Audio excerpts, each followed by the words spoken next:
a little bit harder to get rid of the discrimination, and that's what we're going to start talking about today. The civil rights movement was not just about ending segregation, it was also about trying to end discrimination. And discrimination is something that's a little deeper, it's inside, and it takes a little bit more effort to get rid of. Here are two names and two stories that are part of the civil rights movement. Emmett Till and Rosa Parks. Who can tell me the story of Emmett Till, first of all? If not from your book, maybe you know the story. The story that you told was of the young man who was actually visiting relatives, I believe, from Chicago. He was visiting relatives in Mississippi and talked about having a white girlfriend. And, of course, friends didn't believe him because in Mississippi that sort of thing just didn't happen. And so he spoke to a white woman. Speaking to a white woman, initiating a conversation with a white person was really something that blacks in Mississippi just simply didn't do, did they? And so initiating this conversation with a white woman, she found very offensive. She went home and told her husband, and the young man then was killed. He even confessed later to the murder, but an all-white jury found him innocent. The outrage was felt not just in Chicago, where this young man was from, but really all around the country. And what made that so? What made it possible for people all over the country now to see this case, to hear this case, and to be outraged by it? TV, right. Television played an important role here. Victor? Oh, you mean the white guy confesses to the murder and they let him go? There was no doubt in the minds of anyone probably in the country, but it had been very typically the case that if these cases even came to trial, which they usually didn't, that an all-white jury would not find a person guilty for killing a black person in the South, and not in Mississippi. It's like that dragging murder a while back in Texas. Similar. The reaction was similar, too. Great outrage. Outrage not only among the black communities, but in the North and in other parts of the country. In Mississippi, they sort of expected this. This was sort of the norm. But outside of Mississippi, in many parts of the country, people were outraged. And many whites were outraged, too, that a person could be so blatantly guilty and be found innocent. Tell me the story of Rosa Parks. What's her background? What organization was she a member of? NAACP. Yeah, she was a member of the NAACP. Good. And she had previously, before this particular incident, she had been arrested before for incidents on the bus, refusing to get up or move to the back of the bus. And on this day, she decided it was a good day to try again. The NAACP, of course, was always looking for legal action, always looking for ways that they could fight against discrimination. And as a member of that, I think she was looking perhaps for legal action again. She refused to give up her seat to a white passenger. She was arrested, and her arrest then brought about a boycott of the bus line in Montgomery. The Montgomery bus boycott began with this incident. How successful was that bus boycott? How long did it last? Almost a year, right. And it was very successful. Most blacks did stay off the buses, and that was quite a sacrifice. Why? Well, the bus was how they got around. For a lot of them, it was their only way to get to work, wasn't it? Taxis, of course, are expensive. Yeah. A lot of them joined together and carpooled. A lot of them walked if they could. There were certain churches that got their own buses and took people around and tried to get them to work and so forth. But it was a real hardship for the black community because they, for the most part, had not been able to afford their own transportation and had relied on the bus line, which, by the way, was owned mostly by white businessmen, wasn't it? What happened to the organizers of the bus boycott? They were arrested, right? They were arrested and put in jail. That's right. Okay. How was it settled, by the way? It was settled when the bus company finally gave in and said, we're going to let them sit wherever they want, because the bus line had lost so much money. And this came even before the Supreme Court ruled that segregation on buses was illegal. Now, the ruling against segregation on buses did not apply to city buses. Why?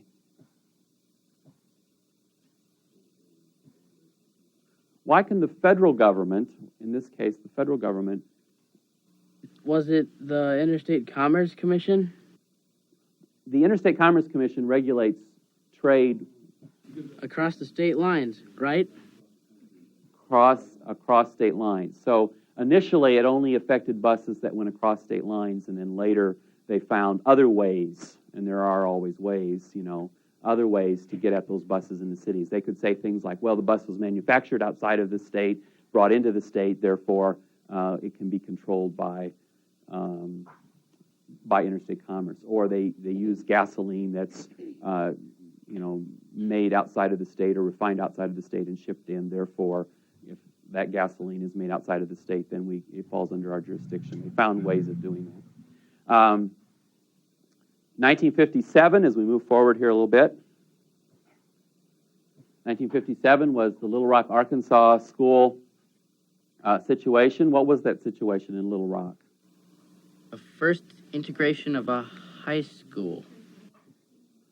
Central High School was going to be integrated to a very small degree, by the way. Now, only 9 students black students were going to be sent to an all-white school. That was the first step in integration in Little Rock. They had a plan that was a multi-year plan to integrate their schools, and it was going to start with these 9 students. Didn't President Truman intervene? No, it was Eisenhower. Yeah, the governor refused. He said, we will not allow this in Arkansas. He refused to such an extent that in the next year, he even did what? 1958. The Little Rock schools. He closed them down, right. He closed them down. And of course, he was found in contempt and so forth of court. But Eisenhower was in a difficult situation because Eisenhower really didn't believe that you could force people to accept integration. But on the other hand, the courts had said they had to integrate, and that was the law, and he was the president. And it's the president's job to do what? To enforce the law. And so he really felt kind of in the middle. And in the end, of course, being the general that he was, the leader that he was, he decided that he had to enforce this law. He was the president, that was his job. And so he sent in troops. He did so only after several weeks into the semester. The civil rights movement, of course, we think of Dr. Martin Luther King. There are really 2 parts to the civil rights movement. There's this nonviolent sort of revolution that's going on. And then there's also the more violent side, which you saw in the film last week, and which we'll talk about later. Dr. Martin Luther King and James Lawson are 2 names that are at the top of the list when you are talking about the nonviolent revolution. Everyone knows, I guess, who Dr. Martin Luther King is, but who was James Lawson? What was his background?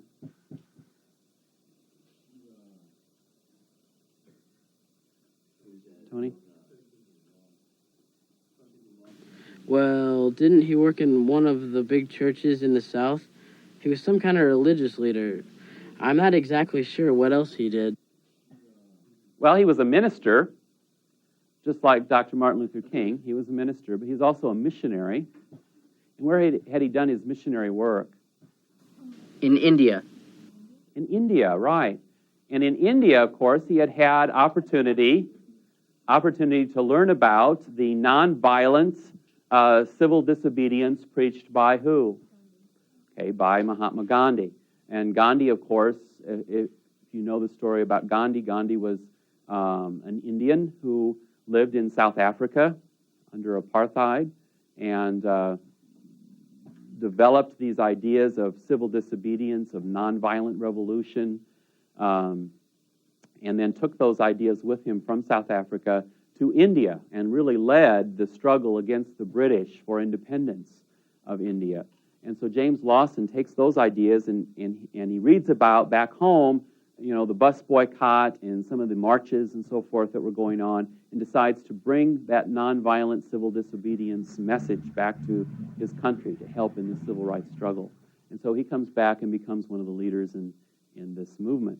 And by nonviolent revolution, we mean things like the marches, the speeches, the sit-ins, the freedom rides, the boycotts, and so on. What were the freedom riders, or who were the freedom riders?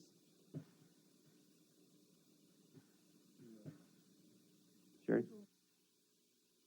They were people, blacks and whites, that rode around the country trying to make people aware of civil rights. They were trying to teach us about civil rights. Okay, usually blacks and whites together, people who rode on these buses across the South in integrated buses in defiance of the segregation order, trying to get their message out that segregation was an evil thing. Also, sometimes along the way, they tried to sign up or register black voters in many places. Their message was completely nonviolent. However, from time to time, of course, they were met with violence in many of the small towns as they went across the South. Sometimes even they were dragged off the bus and beaten up and so on. Is that like the Black Panther movement? That was later. Okay, that was later, and that was a different organization. Okay, but that is true. So all of this is part of the nonviolent revolution, and it really is this nonviolent revolution that gets people interested, I think, more and more interested in what was going on in the South, because there was nothing at all violent about what was happening, so people couldn't feel threatened by it. And so a lot more whites, I think, in the North became sympathetic with the cause of civil rights because they saw that it was taking this nonviolent kind of approach. Your book talks about the causes of the civil rights movement. And there's a cause and effect chart in your book. Here are the 5 causes they give. Factors contributing to the civil rights movement. One of them, they say, is black urbanization. When did that black urbanization occur? When did blacks in large numbers move into the cities? Just before the civil rights movement.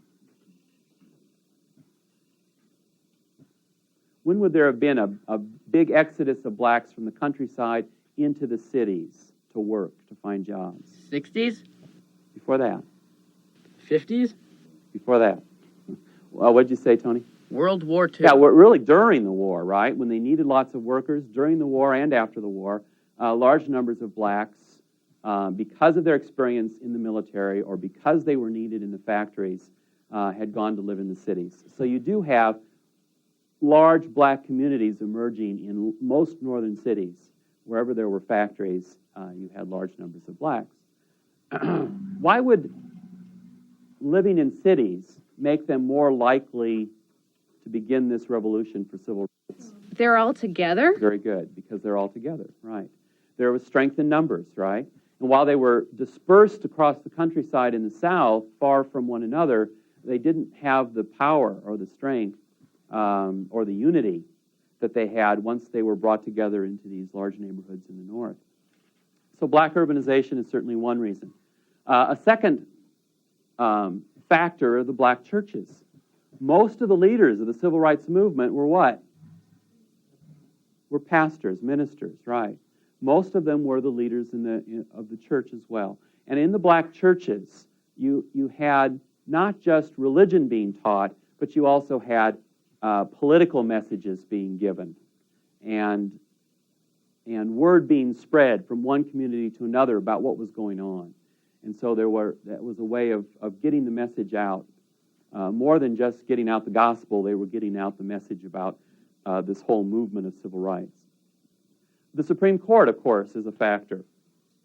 If there hadn't been those early decisions ending segregation, movement forward probably would have been delayed. In the 1950s, the Supreme Court is going to outlaw segregation in just about every area. And in so doing, it kind of got the ball rolling. The Constitution, your book calls it the Constitution. The Constitution had always been there. The Constitution was there back in slavery days, wasn't it? But only when the Supreme Court started interpreting the Constitution in a different way did things start to make progress, did things start to go forward.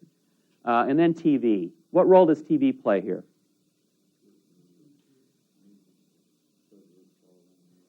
Okay, shows what it's all about. What people needed to see this? Yeah, many, I think, of the white people in the North who weren't aware of what was happening in Mississippi, who weren't aware maybe of what was even happening in their own black communities, in their own cities. Many of them needed to see that there was a disparity between white civil rights and black civil rights. And they hadn't seen that. They hadn't been aware of it before. It hadn't really been pointed out to them. And now they were seeing it firsthand on television. So TV plays an important role, I think, in this too. And there is the African independence movement. All over Africa, nations are becoming independent. People are getting their freedom and are ruling their own countries. And I guess the idea is if they can rule their own country in Africa, they should at least be able to vote in this country. And so there was that feeling that there was a great disparity there.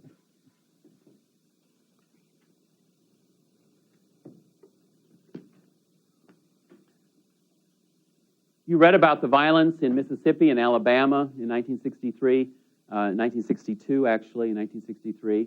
Following that violence in those two states, President Kennedy proposed a civil rights bill.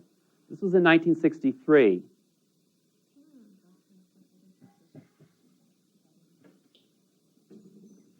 The Kennedy proposal was really the same civil rights bill that will get passed the next year.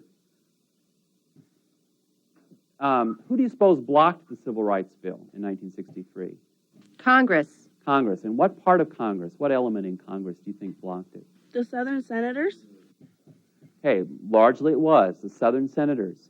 Many of the Southern senators who were very powerful men on committees and so forth in the House and in the Senate, those Southern House and Senate members. Southern Manifesto. Very good. The Southern Manifesto, remember that. That was one of your terms. Where they said that the federal government didn't have the right to tell the states what to do to this degree. But those Southern congressmen, both in the House and in the Senate, were really very powerful. Mostly they were Democrats. Mostly they were the same party as Kennedy. And they were really the ones who, more than anything, blocked this legislation.